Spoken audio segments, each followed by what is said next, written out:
Una vez que el presidente ha leído, me obvio la lectura y me voy a ajustar al tiempo. Yo voy a explicar algunos y mis compañeros van a explicar otros.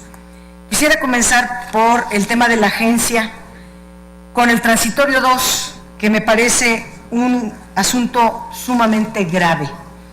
El transitorio número 2 dice que el director ejecutivo de la agencia será designado por el titular del Ejecutivo Federal en un plazo no mayor de 90 días naturales contados a partir en vigor de la presente ley.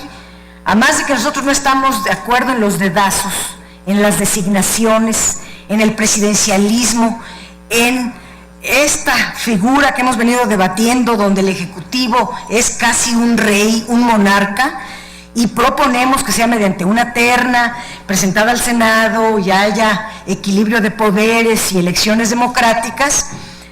Hay una fracción muy grave en este segundo transitorio que dice: para efecto de designar por primera vez al director ejecutivo de la agencia, no será aplicable por única ocasión la fracción quinta del artículo 30 de esta ley.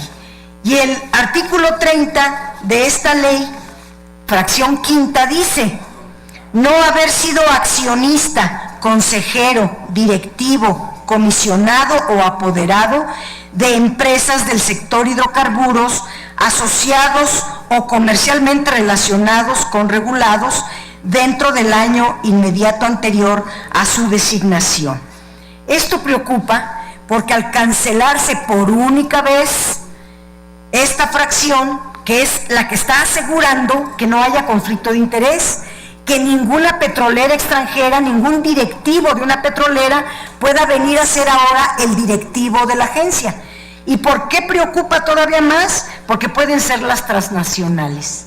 Porque en México solamente directivos, nada más ha sido los directivos de Pemex. Y Pemex solamente ha tenido un buen director, que es don Jesús Reyes Heroles, que terminó en el año 70, del 64 al 70, desde luego Jesús Reyes Heroles padre, que ya no vive. Él fue el único. Entonces, si quisiéramos elegir a otro director de Pemex, no habría. Y entonces, no habría uno bueno. Y eso quisiera decir que vendrían de las transnacionales. O puede darse el caso que las transnacionales que ya están en México, como Schlumberger o Chevron o Shell o cualquiera de las que están, British Petroleum, varias que tienen contratos en México, tienen directivos, altos directivos mexicanos, y pueda alguien de la agencia estar sirviendo a intereses ajenos al interés nacional. Por eso nos lo reservamos. Es gravísimo que pudiera haber un director de cualquier transnacional de esta agencia. Otra es el tema del artículo 5, que son las atribuciones de la agencia. Dentro de las atribuciones de la agencia hay muchas, pero se les olvidó el del impacto ambiental. Y nosotros decimos, tiene esta agencia, nosotros proponemos que no exista, pero de existir, en el artículo 5 tiene que decir aprobar los estudios de impacto ambiental y hay un montón de asuntos en los que tiene que pedirse el estudio de impacto ambiental. El artículo 7, que está ligado al 5, son los actos administrativos de contratos, licencias y permisos. Se establece en el artículo 7 los actos administrativos a que se refiere la fracción 18 del artículo 5. Esta fracción 18 del artículo 5 se refiere a expedir, suspender o negar licencias, autorizaciones, permisos y registros a que se refiere el artículo 7. Y en ninguna del listado largo que viene ahí, en ninguno se incluye los contratos que son materia de exploración y explotación de hidrocarburos, que es el tema principal para lo cual se crea esta agencia. Está en el tema de las sanciones, nosotros proponemos que las multitas que vienen señaladas en este artículo como sanciones e infracciones sea la de cancelar contrato, permiso o licencia si dañan el medio ambiente. Si no lo ponemos así, entonces vamos a tener muchos problemas. Quiero poner dos ejemplos. Barack Obama, que es el presidente de la potencia mundial, no pudo con British Petroleum cuando British Petroleum ocurrió un derrame, un accidente que invadió con petróleo todas las costas de Luisiana, que por meses tuvieron ese derrame, que incluso llegaron hasta las costas de México, y el presidente Obama, presidente de Estados Unidos, no pudo con British Petroleum para hacerla respetar las normas ambientales de ese país. Me pregunto, esta agencia que nace de la forma en que nació, ¿va a poder con estos monstruos transnacionales? Pongo otro ejemplo. Chevron en Ecuador hizo un daño tremendo en toda la Amazonia ecuatoriana, la destruyó. Y después de un litigio tormentoso, que ya no me voy a referir porque ese es otro tema, pero después de un litigio se determinó que Chevron tenía que pagar 9,000 millones de dólares de multa por daños. Se tardaron años en llegar.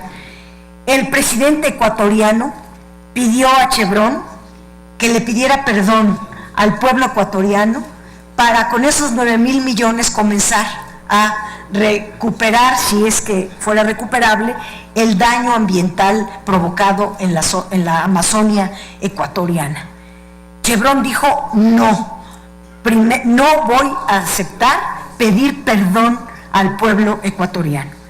Un tribunal decretó, si no pides perdón, otra multa de 9,000 millones de dólares. Y Chevron dijo, pues pago la multa, pero no les pido perdón.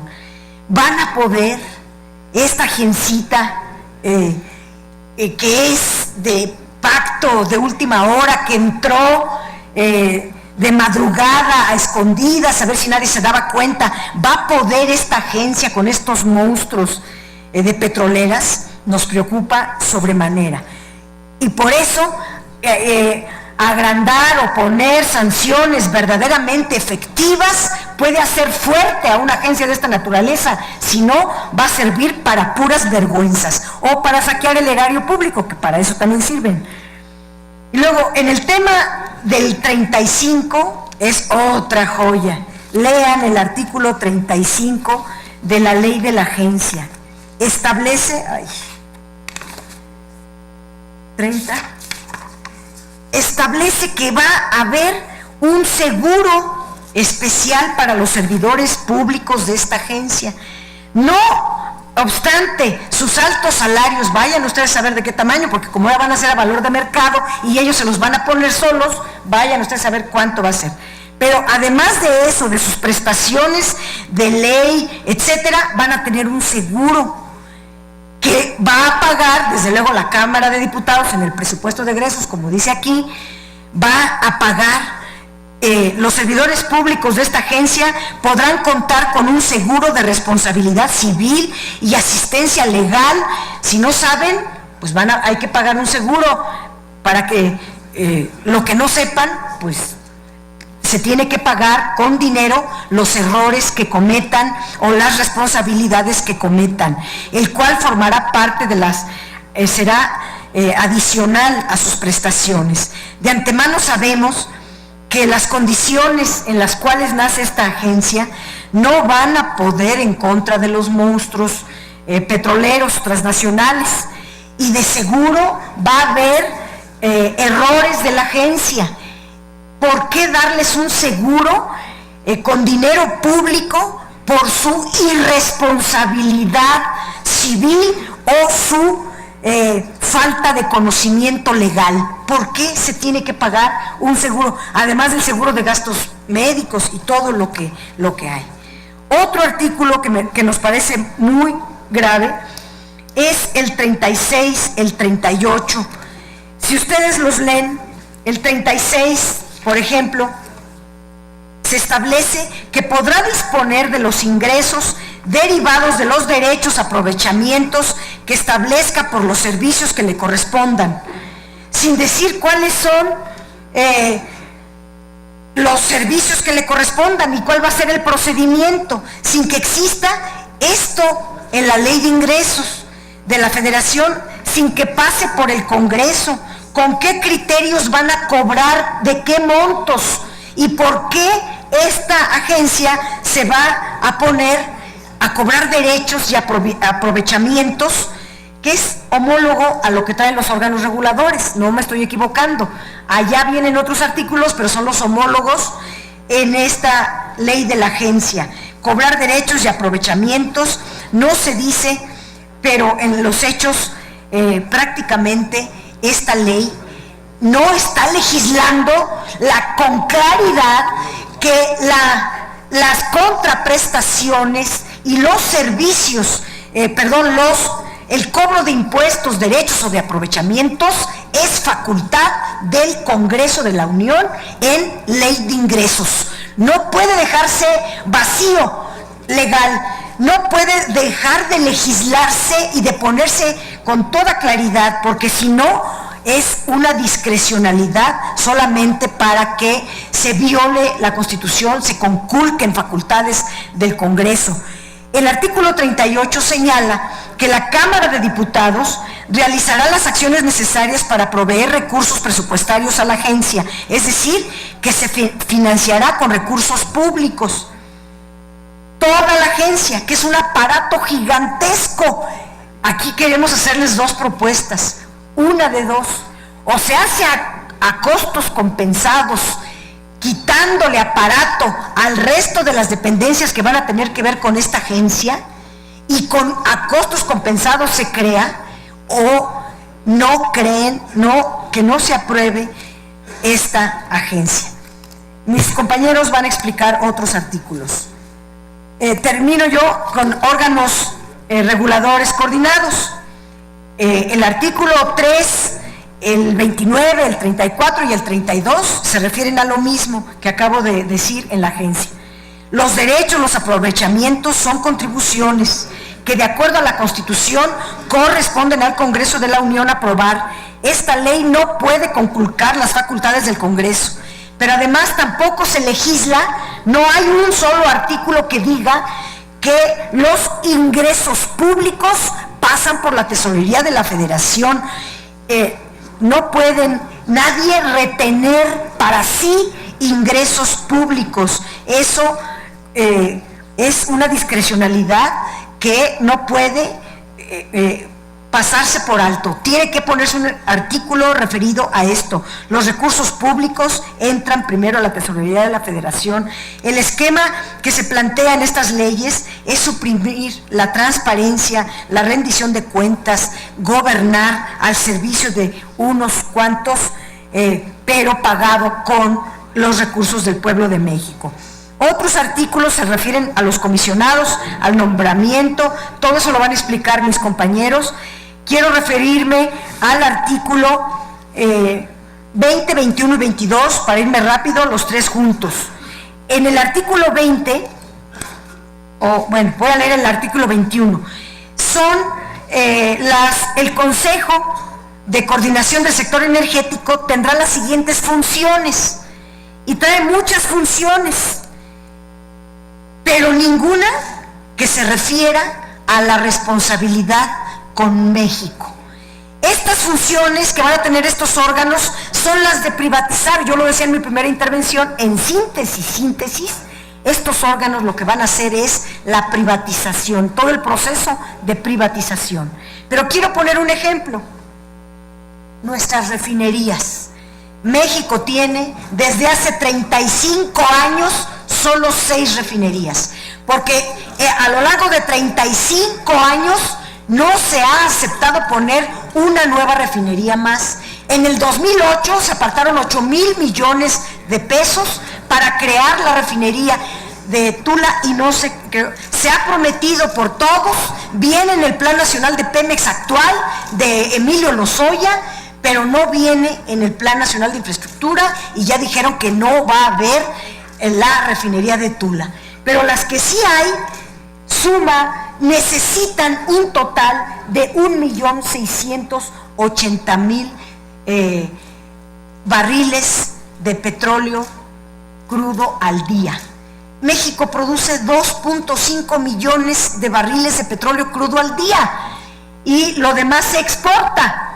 Y van a producir 3 millones con estas leyes privatizadoras, según ustedes, aunque yo ya lo expliqué, dicho por propio Pemex, que en todo el sexenio no va a haber aumento de la producción de petróleo, pero si aún con lo que hay 2.5 millones de barriles de petróleo crudo al día y nuestras refinerías necesitan solamente 1.680.000, alcanza perfectamente para que los órganos reguladores primero aseguren tener el petróleo crudo suficiente para surtir a nuestras refinerías.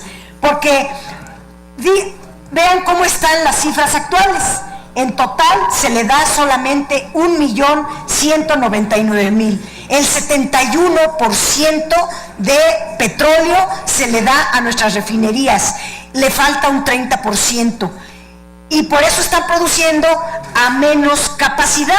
La de Minatitlán está al 52% y así sucesivamente.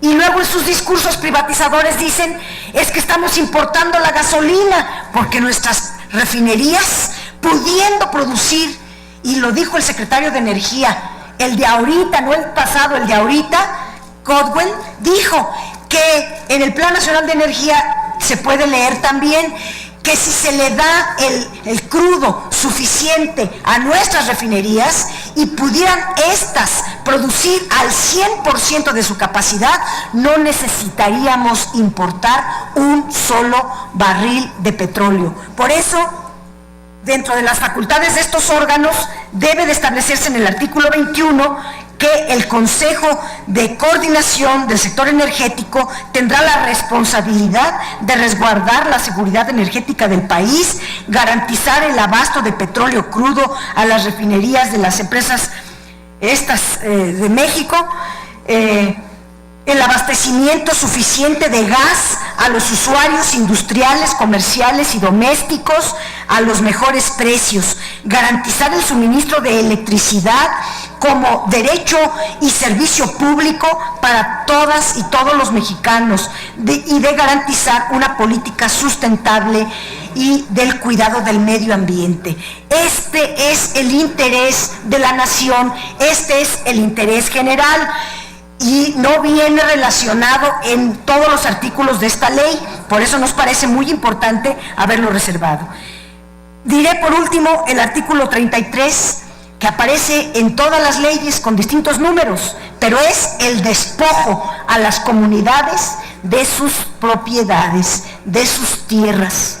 En la ley de hidrocarburos ya explicamos que es un procedimiento donde ya me imagino que se sienta el potentado a negociar con los tzotziles de Chiapas o los indígenas, los ejidatarios, los pobres de nuestro país que habitan esta tierra, no tienen el poder de picaporte con Peña Nieto como para defender sus intereses. Necesita de las leyes para su protección, pero este Congreso de la Unión está para tutelar el interés nacional, el interés general, no el interés de unos pocos que quieren despojar a los demás de lo poco que tienen.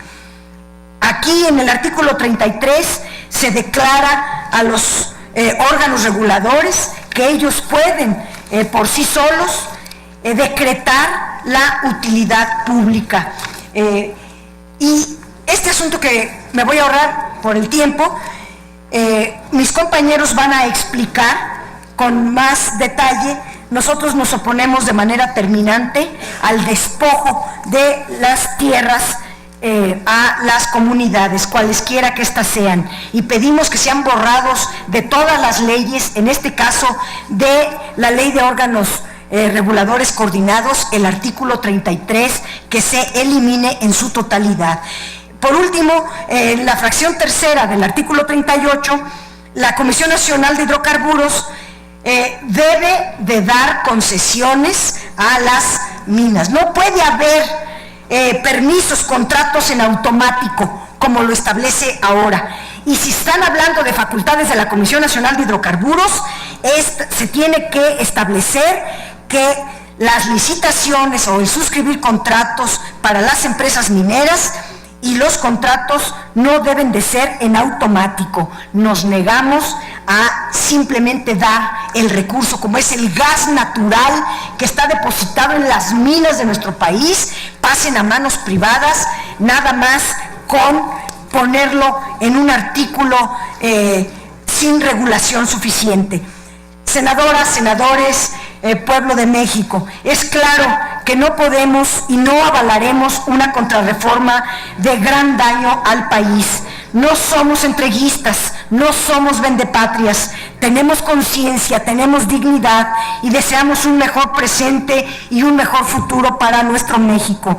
La ruta de nuestro país puede ser otra, no la del neoliberalismo excluyente y empobrecedor, no la del entreguismo y el sometimiento a los designios oligárquicos. En estas iniciativas, como en las demás, el pueblo de México tendrá la última palabra. La consulta popular será una realidad. Las visiones patrióticas y progresistas somos mayoría. No canten victoria. En el 2015 el pueblo va a decidir y echará atrás estas contrarreformas regresivas, lesivas al interés nacional y popular. Muchas gracias.